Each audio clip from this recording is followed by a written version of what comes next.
All right, welcome, John, Jim. Another episode as we continue. It's been an interesting week, of course. There's a lot been happening. So, welcome to all of you to the Future of Digital Space. Is a series we've put together over the last few weeks, which we'll be continuing on. And of course, this week we had Boeing Starliner go out. So, I'm going to share that and then come to Jim and John to give us their fabulous insights and what they think.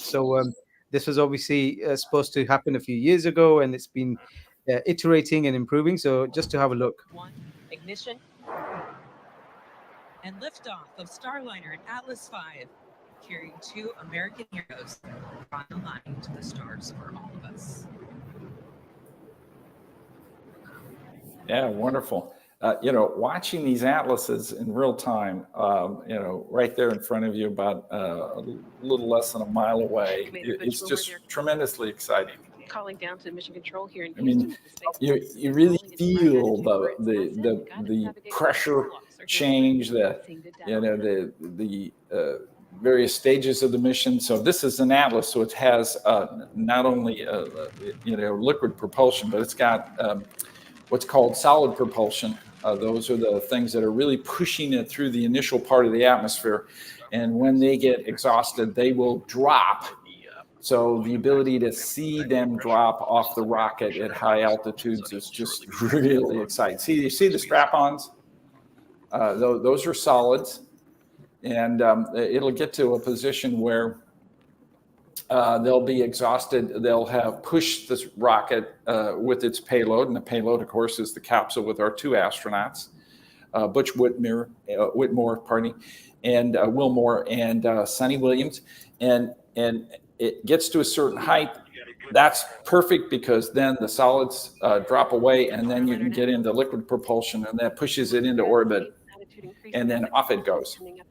Jim, what goes into thinking about like what type of vehicle you use to get to the ISS? Like, why is one vehicle better for one mission or another, and this vehicle in particular? So clearly, we have sent cargo. So everything is done in an automated fashion. The cargo is in secured down. Then it's docked. And for that capability, we don't need the tough requirements that a capsule has to maintain an environment for humans. So the human launches, which is this one, this is their first human launch on their capsule called Starliner, has really stringent requirements. And of course, the key to that, it's got to be right the first time, okay? So all the little things that crop up on complicated missions where there's so many things that can go wrong, all those have to be taken care of. All those have to have a decision made. How do you back that up? If this fails at this time, then we can switch to this computer or this system. I mean, what's happened in the past, and this is even true for the launch vehicle, let alone the payload that you're pushing up there. I mean, that's what delayed one of the launch windows last week was a set of three computers weren't matching in terms of making calculations and doing things, and you needed redundancy, and so that had to be figured out and then changed appropriately. So this is also one of the beautiful views that they have. We didn't always put cameras on our rockets, okay?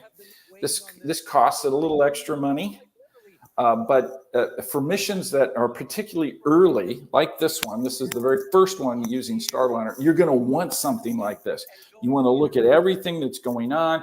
You wanna, you bring in that data. You're expecting no problems, but you're looking for the slightest details that might tell you something is going wrong, and you just lucked out. Okay, and that's what you don't want. You want to overall reduce your risk by thinking of everything that you need to do for a safe launch of humans into space, and then make that happen. My Now, my bullshit whole something like- computer and software brain is going off, Oh, looking yeah. not only at the camera, but I'm just imagining how many thousands of sensors are on this vehicle. Oh, yeah. I mean, the Yeah. enormous number of sensors. Oh, they're all over. Yes, they're all over the place. They're all over the place. Oh, there's Because Wasim. NASA pioneered the whole idea of the digital twin. The idea of you yes. can actually kind of replicate all of everything that you understand is going on in that vehicle. I mean, I think it went all the way back to Voyager or something like that. I can't remember what It did. So you can walk into one of the JPL, which is just down the road, because I'm at Caltech today. I'm at a major workshop going on. I'm taking a break from that, but just down the road, JPL. You can walk into some of their control rooms, and you can see a Voyager 1 or Voyager 2 computer. Okay. Mm-hmm. And they do that for the simple reason is they develop software, upload it, test it. It's identical. It's what we call the engineering model to what's on board. And so what happens to the real one in space is that high energy particles that are created in supernova and all kinds of acceleration processes that occur in the spiral arms are firing these particles all over the place, and they go so fast they'll go right through the skin of the spacecraft, right through your circuitry, and out the other end. And so that'll take out a memory bit, that'll take out a capacitor, that'll take out some component in your spacecraft, and so then you got to figure out what happened, what died, and a workaround to be able to create the environment that you then can, if it's a memory burnout, let's say cosmic rays go through the memory and there's several bits that are gone, can't ever use them, will never be set, never 1 or 0, forgot it. So you've got to be able to rewrite your code, identify where that area is, and then jump over it. Put in the code to jump from this memory location to this memory location, and then start your code again. Yeah. So that requires an upload. But you got to work all that out. And the best way to do that is to iterate it on an engineering model, get it all up and running, make sure it works perfectly, and then upload it. Yeah, today we have this somewhat liberal interpretation of this term digital twin, where yes. Now a digital twin can be if I have an avatar and I'm walking around in the metaverse, that's digital twin. Well, okay, I guess the meaning has expanded, and that happens with words sometimes. Sure. But digital twins in their original meaning were really about like a complete digitized simulation of all aspects that you could conceivably capture about it. And it started with space exploration vehicles. And I don't know about the Starliner, but I imagine it has thousands of sensors, and they're looking at a complete digital twin of that as it goes up. It does. Because, there's so much to be learned from every little piece of information that comes back too. Indeed. To iterate the design. Yep. Very exciting. So just to add, of course, we've seen the Starliner, but today we've had the successful launch of the Starship. What did you both think of that? Because I'm supposing it's a much bigger rocket, Jim, right? Than the... So Elon's Starship concept is... has many important elements that he's bringing into the architecture that he wants to test. For instance, it's got many rocket engines. Mm-hmm. And the reason why he has many rocket engines is that you can make these much easier. They're ones that can be relit. They have certain characteristics about them that make them not so unique that you end up destroying them. You want to, in the long run, and this is one of these ideas, is be able to bring them back and reuse them. And so right now he's just testing the concepts, and he has a philosophy that he also has is you test it all the way to fail it. Okay.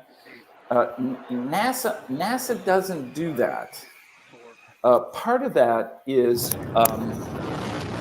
is there's a public perception that if something fails, a part or an aspect of the mission, that it's a disaster. Rather than testing the limits of a capability until it absolutely fails, so that you know what those limits are. And here you can see the little pattern in the lower left-hand corner are actually the engines that are lit. One's not lit. All right, Is that a 30 problem? seconds into Well, flight. because you have The so many of rumbles are them, still you building actually here in the have Raptors' nest. We're you seeing actually 32 have out of 33 engines some lit on the redundancy, Super Heavy right now. and you don't need them all. Okay, Coming and up so shortly is gonna be Max Q, that maximum this is probably aerodynamic enough pressure as to we go be uphill able on the to get the vehicle. test you need. Do they plan on one not working? No, they want them all working. So they have some work to do, but this is why you do these kind of tests. And so we're gonna continue on up. We still have It's this is very importing good. more of that software, high-tech startup world mentality. We talked about this on the last episode when we were talking with Astroforge and learning about, like, actually he expects to fail. Yes, At least that's the public line. Like, it's such a hard thing to do. We're gonna fail. So the best we are gonna hope for is, like, learn a lot from that and then use that knowledge to keep iterating. That's how we build software companies, by the way. Like, no piece of software works. I mean, once you get beyond hello world, like, not much software works the first time you run it. So you only learn through the failure state and tracking errors and fixing it. And actually, probably the big difference in software is we still ship it even when it half doesn't work. We just kind of put up with it anyway. But the other thing too is you want to test your software under all sorts of conditions. Because it may look like it's working, but then under different types of conditions, depending on what the software is actually doing, it may experience something that it hadn't done before, and you hadn't accommodated that in the coding. So every piece of software that's written has errors in it, guaranteed. And the concept then is you want to be able to continually test it to find the errors and then work them out. And so this is where the concept of having AI write your software, okay? You absolutely have to realize you cannot depend upon it being perfect. All right? Now, I say that, and yet I haven't put that in practice, but that would be my approach to software that I would have AI generate for me to do some sort of analysis or run on certain data. And I would recognize, well, there's probably some errors in that. Why would there be errors? Well, because we didn't describe it appropriately. It's experiencing something we hadn't accommodated before. It doesn't have the right branch points at the right time, whatever it happens to be. And this is why no matter what you do, one of the things to make software, like, you're so dependent on for missions going into space, that you just have to test it under every condition you can think of. You're never done testing it. And even after it launches, you think you've done everything you can, and you find out there's a problem. Well, that's what it's all about. That's what happens. Yeah, I've heard some people describe AI that helps with things like making art or code or tasks like that. It's like hiring another person on your team. Now, currently, that's how you should think about it. That's how you should think about it. Yeah. Now, maybe right now that person on your team is, depending on the task, maybe they're at, like, the level of a really solid intern who's finished their CS degree and they're starting. Sometimes it can be better than that, but you kind of have to incorporate AI into your team with that mentality, though, with an expectation of mistakes being made. It's like the job of AI, hopefully it'll improve over time, but the job of AI right now with an LLM is not to give you the perfect answer. It's to give you ideas and material that you can use, that you have to cross-check and test. Yep. I have conversations with LLMs where it's the stakes aren't very high, so I don't bother checking it. But if it's important, like, and I'm going to make an actual decision based on it, I'll usually still do search or use something like Perplexity, which is an LLM plus search engine, to kind of find citation material and actual web pages and try to learn a little bit more about it. That's a weakness in LLMs generally, though. It's just like the problem with LLM structure is we don't know how they learn things. We know what they learn. It's sort of this idea of implicit versus explicit knowledge. So everything that's in an LLM is essentially a huge matrix of weights and biases that have been trained to what it knows, but that does not preserve the information about how it learned those things. It only preserves the ability to give you an answer based on a set of statistics and probabilities. Whereas humans, a lot of our knowledge is explicit. Like if you ask someone how they learned something, they'll often be able to tell you how they learned it, where they went to school, what the book is, what the paper is, where they learned it. AIs kind of pretend to do that after the fact, like things like Perplexity. It's not like the citation knowledge is part of the LLM. There's all this post-processing that they have to do to combine and intersect source material with the LLM processes, the inference that it goes through. Yeah. John, I got to ask you then.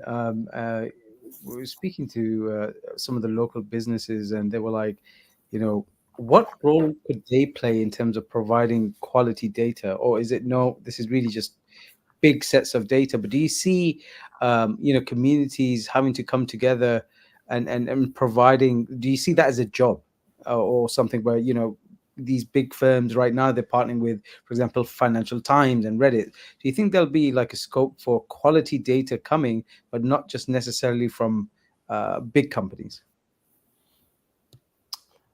Well, access to data is one of the things that any model needs, because that's how you're going to train on it. And of course, a lot of what we've trained existing LLMs on is stuff such as publicly accessible website information. Yeah, OpenAI has gone to things that are otherwise publicly accessible. Like you can go to Reddit, look at it yourself. If you do a Google search, you'll turn up Reddit information. But I guess they felt like they needed to formalize that relationship a little bit more for whatever reason. So they've done that with specific messaging platforms. They use a lot of books. I'm not sure what the corpus of books are that they trained off of. Of course, we've got an enormous number of books that are not copyrighted, but even training them off of copyrighted material is still an open question. Maybe that's fine, maybe it isn't. In some countries, they've said it's fine, and some countries are saying they have questions about that.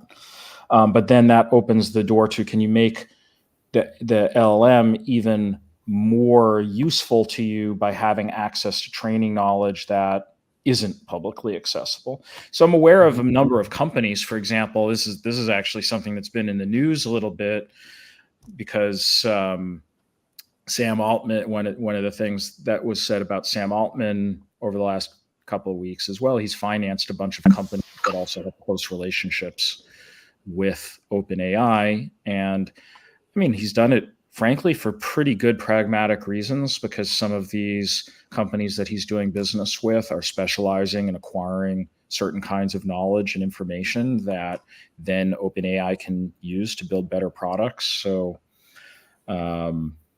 I guess the issue is more about his personal stake in them versus an OpenAI stake. But there's a need for companies out there that do that. Now, you asked a question of like, well, what level of scale does that happen at? Good question. I think that for certain kinds of information, it requires a lot of specialization to sift through the information, assess it, know what information is good. Potentially, for certain types of information, it needs some kind of human supervisor who reviews it and sort of presses on the scales one way or another. That's kind of this idea of reinforcement learning with human feedback that's been used extensively in ChatGPT. But I'm not talking about RLHF just for tuning the way it responds with text. But if you're processing certain kinds of data sets, you may need a human to actually just take a look at it and help it understand like what's a good piece of data, what's a useful piece of information versus something that isn't. And then that information makes its way into the LLM. So it's hard to say at what exact scale. I think that there's probably some really interesting opportunities out there where you're going to start learning a lot of information through the devices that you carry around and various sensors in our environment, IoT, your phone, home sensors, biometric sensors like I have on my body right now, turning me into a cyborg. Like all of that information is going to be very, very useful, not only for language models, but all kinds of, we talk about language models a lot, but there's still, an infinity of machine learning applications and just learning algorithms that can take these data sets with a huge number of variables and make super interesting predictions over it. In fact, just one simple example that's barely even machine learning. I remember in the midst of COVID, one of the really interesting biometric apps was, I guess some company had made a smart thermometer. Like it would upload your temperature information, and they started actually creating literal heat maps of the country showing where the average person's body temperature was raised. And you could actually predict outbreaks of COVID or the flu and things like that based on where you're sensing average temperature. Cool. So it's a question of like, should the individual user, how much agency should you have in that? How much of this data is truly yours? Like, I believe that we should own a lot of our own data and private information, but then there's companies out there that kind of put it all together, and certainly they should get something for that. Yeah, for me, that sounds really exciting in the sense that, as a senior citizen, okay, we'll say it that way, where my immune system isn't as good as it was when I was much younger, knowing areas of the country, perhaps where there's been conventions or something going on and there's viruses or even COVID in this example, knowing that I may be flying into this particular area would make me then make a decision not to do that for my safety. Okay. That then becomes important information that then is personalized, and then a decision is made based on that information of what to do or not to do. Very important. Mm-hmm. Yeah, there's an enormous number of predictions that we are going to be able to make by taking in just these huge data sets, and some predictions we don't even know we can make right now. Right. Give me another example. Towards the end of the COVID era, the concept is, okay, things are dying off. You hear it in the news. Is it time for me to travel? Should I go to this place? What decisions to make like that? My wife, for instance, let's say she may have an immune problem, and so the worst thing to happen is for me to have COVID and bring it home to her, as an individual. So, but information on flights where I flew into Japan, some of the Asian countries, and they have a monitor where they're looking at your temperature as you walk through.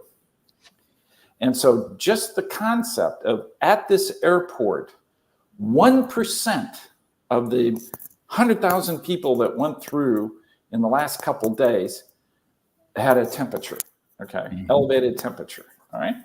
So that gives you the feeling, okay, all right, low probability that, I can do that. Then of course I'm protecting myself by doing a test, one of the antigen tests, et cetera, before I come home. So I mitigate the problem as much as I can. But that data is not available. That data is only available at the airport to determine if an individual should step aside and then have a test. So, but it could have been, and then decisions would have been made that you would take that risk or not, depending on what the results were. I would, and of course, then that hides all the fact of any individual having an elevated temperature or not from a personal perspective, but gives you the information necessary for you to make an important decision. Yeah, I mean, you're almost talking like a digitally enabled version of those signs you see when you drive by national parks and they tell you the fire risk today. So Yeah. you could like synthesize all this information and give you the risk profile, and hopefully before you show up there, you just look on your phone and find out. I was at this really interesting lab this morning, actually, that strangely touches on some of this. I was at the Silk Lab at Tufts, and they're inventing all of these ways to use silk with huge range of applications, far too many for me to even talk about at the moment. But one is the idea of sensors and biosensors. So apparently, because of the structure of silk, you can combine it with enzymes from your body and because that are used in your body, as well as just other novel compounds and stuff. And these enzymes that would normally maybe just degrade after a few hours can last years or even decades when they're combined with silk.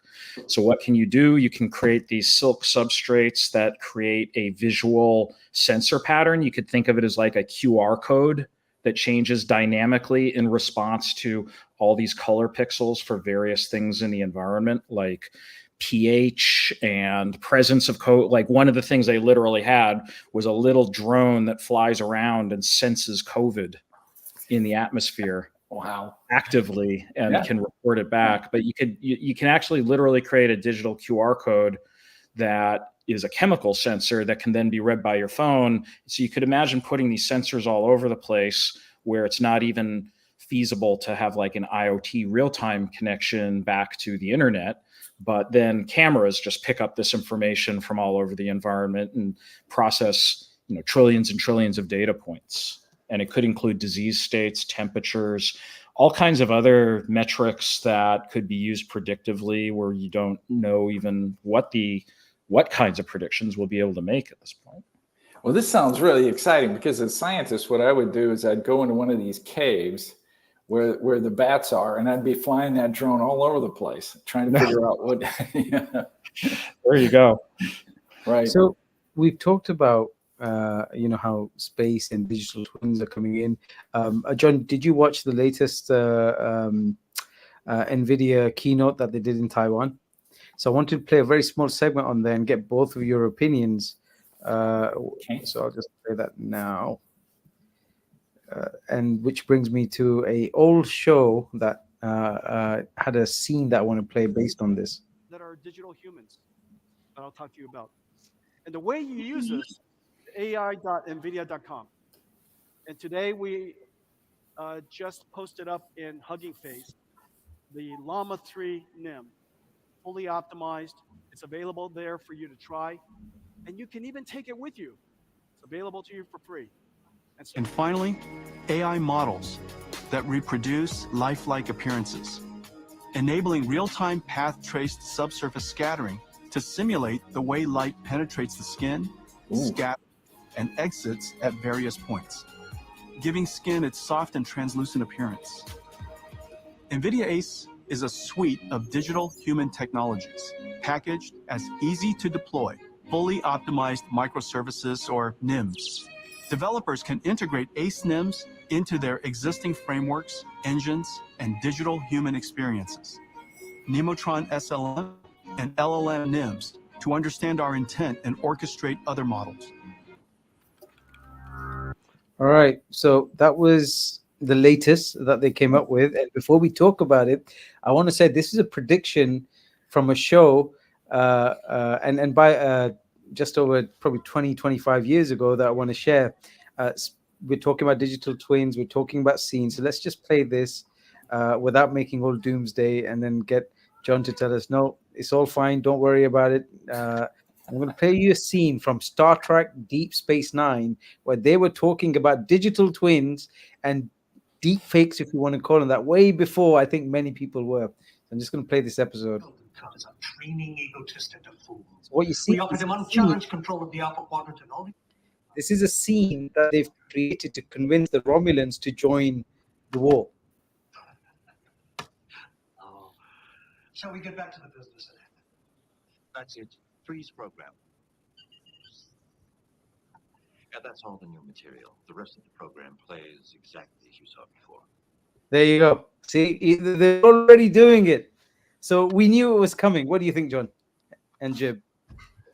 Well, I mean, Star Trek, as usual, predicts lots of things that really happen. Like back in the late '60s, he was carrying around essentially a cell phone back to the Enterprise, and people probably thought that was insane. They had voice recognition on the computer. I mean, pretty much our LLMs and voice recognition we have now is just as good as anything, if not better, than what you see in any Star Trek episode. So it's pretty good at predicting the future. So yeah, I mean, look, one of my dreams personally is I want to upload myself to the metaverse and have a digital simulation of myself. I don't want it to necessarily go off and do things that I wouldn't approve of. But geez, wouldn't that be great to clone myself a whole bunch of times and like get a lot of work done online, or be able to have conversations, and then they could all kind of merge back together, synthesize their information, and like report back, tell me what I should be angry about, like, whatever I need to know. I mean, that's very exciting. Of course, what you're raising is like deep fakes and stuff like that. And could this stuff be used for evil? And of course it is. We've seen all kinds of examples of misinformation, disinformation campaigns that people do for a variety of reasons, and that stuff happens. So the answer is, should you be concerned about it? Of course you should be concerned about it. I mean, right now, like, forget the video piece. Like, there's people receiving phone calls where it clones the voice of like their child, and they get some horrifying message like they've been arrested, or they need to be bailed out, or they've been in an accident and they need money fast. Mom, like, wire me the money. And people are getting scammed on that. So you should be aware that those things have happened, and they're only going to get worse from here because the technology is going to enable more and more clones, and it'll just be available to anybody. That said, there are solutions to this stuff too. They're just not really deployed yet, and they need to be adopted. So, what the key thing is, we just need to know whether a piece of content comes from the source that it purports to. So if a video arises of someone, we should know that it came from that person. So with software, we have that now. It's just called digital signing. It uses public key cryptography. Yep. In public key cryptography, you have a public key and a private key. The public key is the version that everybody knows and can look at the encoded content. The private key can only be, you cannot learn the private key from the public information, but you use that to do the encoding, right? So the way that's applied to software today is when you download a piece of software on your computer and it says, this was signed by Microsoft or something, you know that it really came from Microsoft because of the cryptographic signature on that piece of software. There's absolutely nothing stopping us from doing the exact same thing on every type of content that exists. In fact, there's a public standard that's been released that a bunch of companies came around on. It's called C2PA, and it's a cryptographic signing standard for content. So it could be applied to videos and photos, sound files, phone calls, any kind of media. And it makes sure that whoever created it signs it, and then you can check. So to make use of that, you start to need a software infrastructure out there that actually can report that. Like we do it on downloadable software right now. We don't do it for most types of content, but we can. And it just, these things will have to be rolled out. And then we can even get to public records of these things. So digitally signing a piece of media doesn't require a blockchain, but one of the interesting applications of blockchain that has nothing to do with, Bitcoin and Dogecoin and trading currencies and stuff is you can keep a record of who a piece of content has passed through. So for example, a piece of media could start with one person and then be modified. You'll be able to know whether it was modified from the original version that the person had. And if there's no one else who signed it, you might want to scratch your head and wonder, why am I looking at something modified from this original person who wouldn't own up to it? Or they own up to it and they say, here's how I modified. Maybe it was a news agency who repackaged that content and presented it, and you'd be able to see well, you could see actually in the C2PA standard, you could see the complete audit trail of who's been changed, but also when you have it on the blockchain as well, you also have a public record, so you can compare it against people's identities and whatnot. Yeah. All this stuff has to come. It's actually not very hard technology, to be honest. Okay. Like, it's kind of a solved problem. The hard part is deployment and getting people to agree and shipping software and standardizing it enough so that you can actually start to benefit from it. But you know, digital signing stuff is not a hard tech at this point. Blockchain public records is not a hard tech. Brave new world. We have to understand it and embrace it. Yeah, but so my answer to the Star Trek episode is I'm 100% convinced that I think that's a few hundred years in the future. Like, that's a solved problem in the future. Like, the first things the Romulans would have done is like, okay, hold on a second, who digitally signed this thing? Is and that's actually what happened. He comes back, and the Romy, he's like, "This is a fake." And How do you prove it? How do you prove it? Now I'm curious. Did they invent digital signing in the same Star Trek episode? No, they did some kind of test. And then I think what happens is Garrick decides to blow the senator up, because then there's fire. And then by the time the video goes back to the rest of the Romulan headquarters, they believe it because there was a blow up, there's a fire, and that's probably what caused it. But originally, the original guy was like, that's the deep fake. So there you go. I mean, but for you, John, just so you know, the reason why I was bringing up the video from Agents of S.H.I.E.L.D. is if we are going to have versions of you out there, I just want you to know that, you know, it could look something like this, right? Like, there'd be multiple versions of Jon Radoff all over the world in secret bases. And look, it's great. So I think, you know, if we believe Star Trek predictions, Agents of S.H.I.E.L.D. was, you know, one of our latest ones. And they made like 10 or 15 versions of him out there. It's happening. Yep. I can't wait. It's going to be John World, a billion Johns on the internet. So, you know, we really looked at what's happening. One of the things we try to do is, you know, productivity-wise, what you see happening. Jim, if you had this technology that you're seeing today, and you had it, and I don't think you're elderly. I've been traveling with you for 2 years. I think you're full of energy, from kicking the football to lifting weights. Jim's done it all. So Jim, if you had this technology available then, you know, how would that have possibly changed some of the missions you were designing or the things you wanted to do? Really good question.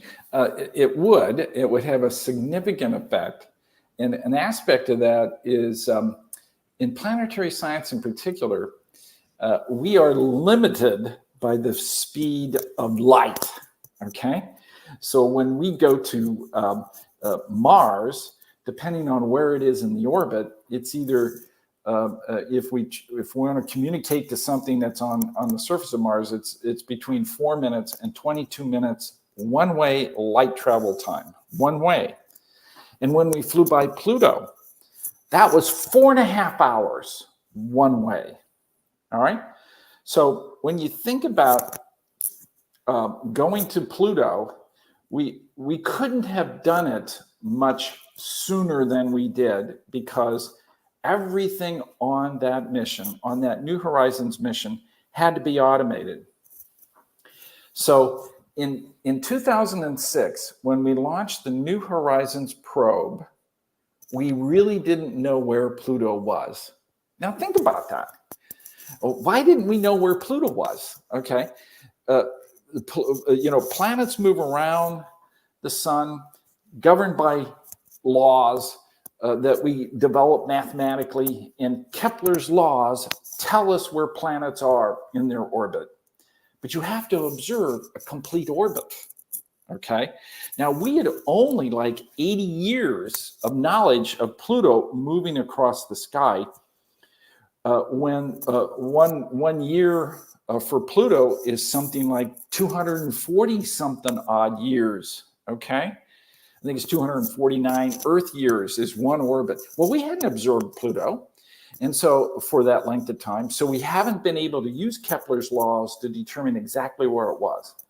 So what we had to do was figure out a way that two things happened, that you needed to know in general where it was and create a process where you constantly iterated and updated its location.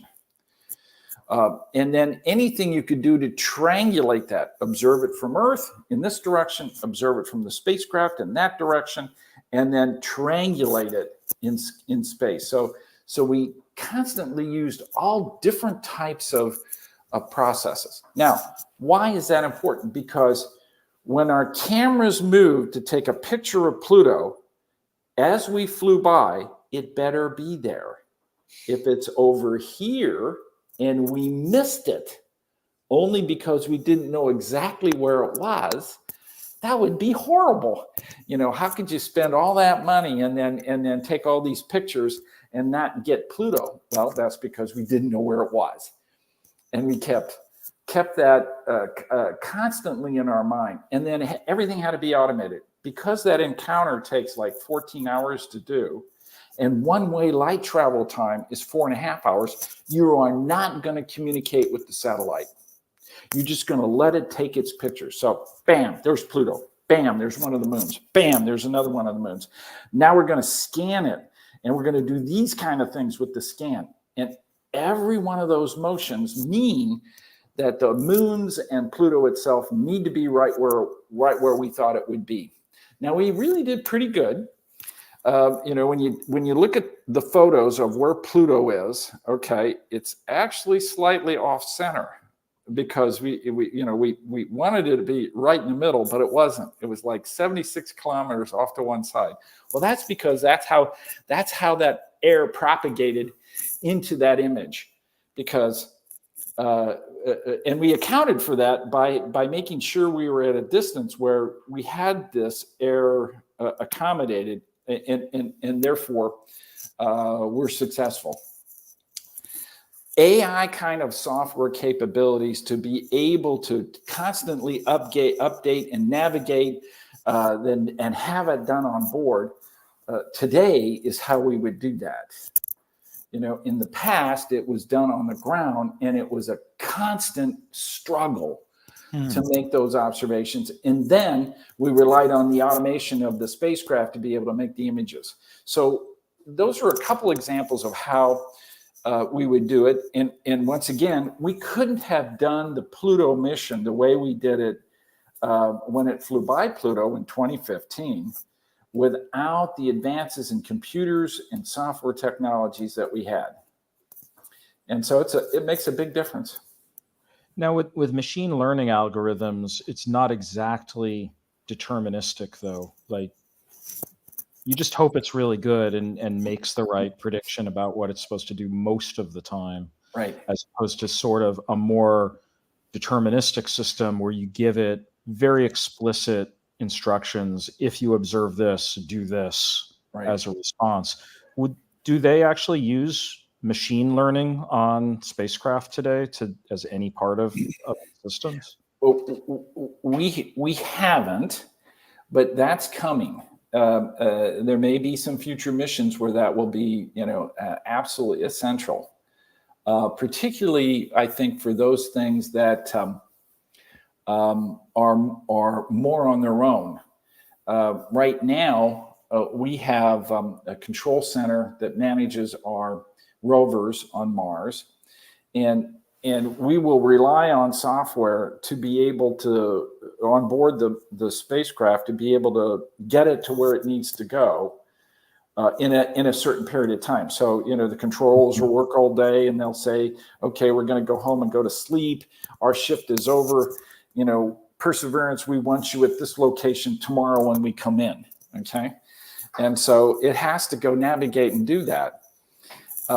As we do more and more of that, because we're going to explore much larger areas on Mars, we're going to have to rely on the rovers to go distances that are faster, further, and accumulate a lot more data, and then have the ability to upload that.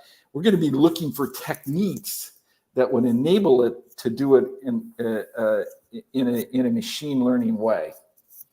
Now, the interesting thing then is machine learning algorithms require much different kind of semiconductors. You're basically operating off of GPUs, and they're bigger. So it sounds like there's more energy requirements on board the spacecraft. But also, I'm thinking of kind of what you touched on a little bit earlier. Like, it seems like they'd be a lot more prone to getting bombarded by some radiation or something and taking out that GPU, because you're dealing with very small, very, very small nanoscale components. Delicate circuitry. Yeah. So how you tackle that is you put it into an environment which helps it survive. So you put it like on the surface of Mars, we have an atmosphere that helps attenuate some of these higher energy particles, but they still get through. Mm-hmm. Then you can goop. We call it goop. Then you can put on top of the circuitry that then at least slows down some of these higher energy particles, so that the deposition of energy isn't so much that it burns out a circuit. And then you can have redundancy. Okay, you recognize that something failed, and you switch from what we call side A to side B. Okay, so and yet it's an identical set of processors on cards that are separated, and then they take over, running the rover, and it has identical set of software. So now you can see some of the problems. What are some of the problems? Imagine, how can you ensure that you actually have identical software running and producing identical results in a set you think are identical circuits, and yet all that is sitting on another planet?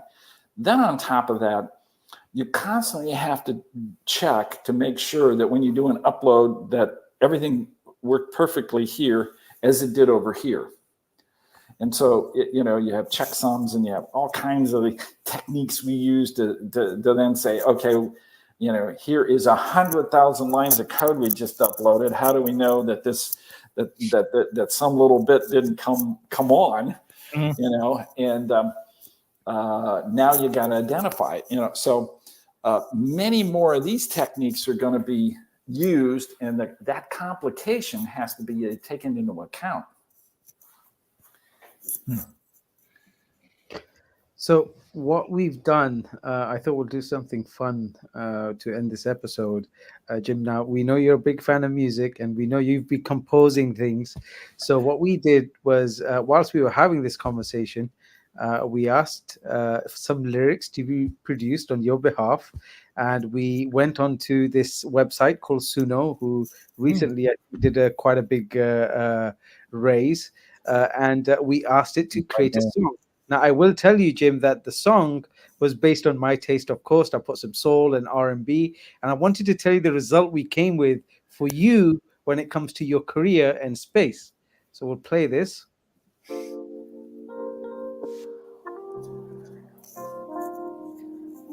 if you had this 20 years ago. You could have shipped it off on one of the satellites.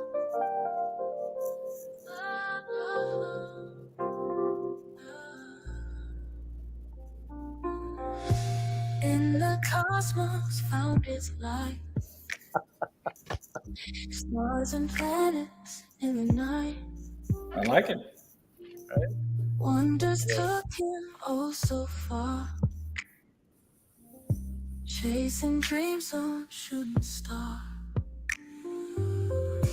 Galaxies in endless sky.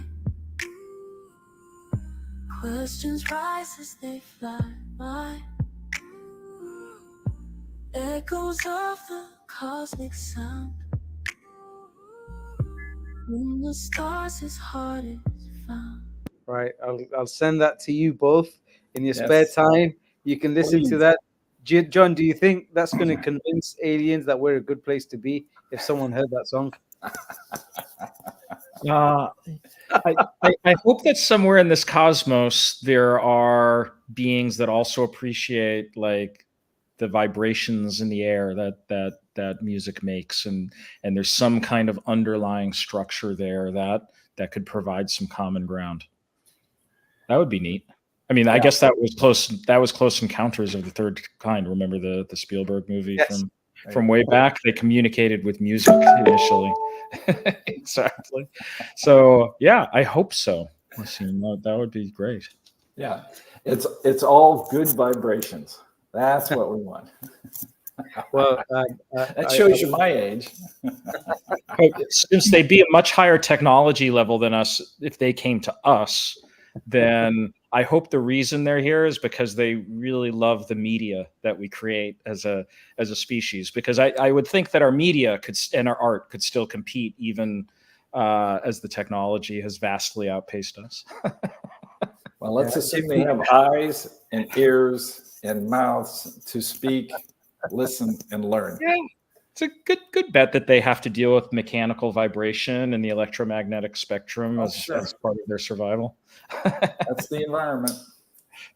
All right, gentlemen. I know, Jim, you're at JPL. You've got a lot to do there, and I know how crazy it's been for you, John. I want to thank the audience. We're going to be doing this regular series over the coming weeks and months, and we're going to be having a new brand, and we're going to have some cool art and competitions and things for you guys to get involved with. So really looking forward to it. Jin and John, always a pleasure hosting with you guys. Thanks so much, Wasim. Thank you.